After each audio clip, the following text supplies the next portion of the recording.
Yes, I attend History Alive as a member of the Queensland Colonial Association and also as a member of the New South Wales-based 73rd Regiment of Foot, which is a re-enactment group which reflects Lachlan Macquarie's presence with the Highland Regiment after the fall of Bligh in 1809.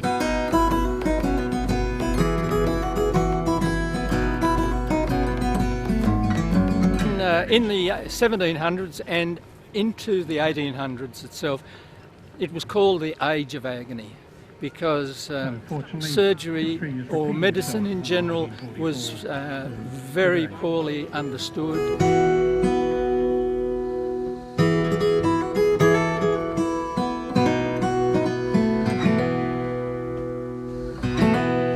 It's a simple remedy, and it's good old-fashioned gin.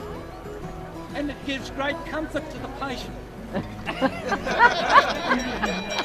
It's a frightening time in the history of medicine. The practices were very barbaric, but they were appropriate to the general attitude of the European community. If you take the city of London, 1 in every 6 shops in the 1700s was a grog shop, and gin and other potent liquors were the downfall of the whole population, and the streets were full of drunken families, and also crime was very high. Roving robbers and footpads would take advantage of anyone who ventured forwards.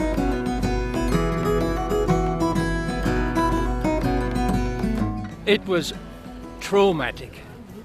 Horrific when you think it was all mostly warfare. The Napoleonic Wars had gone on for so long. The advent of gunpowder created an entirely new story about injuries on the field. They'd been cutting injuries before that, which quite often were not necessarily treated very poorly. But with the advent of gunpowder and the firing of a lead ball of about 19 millimetres diameter, the impact at low velocity on the human body was truly amazing, horrific. It shattered whatever bone structures it came in contact with, and the surgeons had no way of treating it except to remove limbs if they were fractures. If they were penetrations of the body, your luck was you died, or you remain for the rest of your life with the musket ball in place.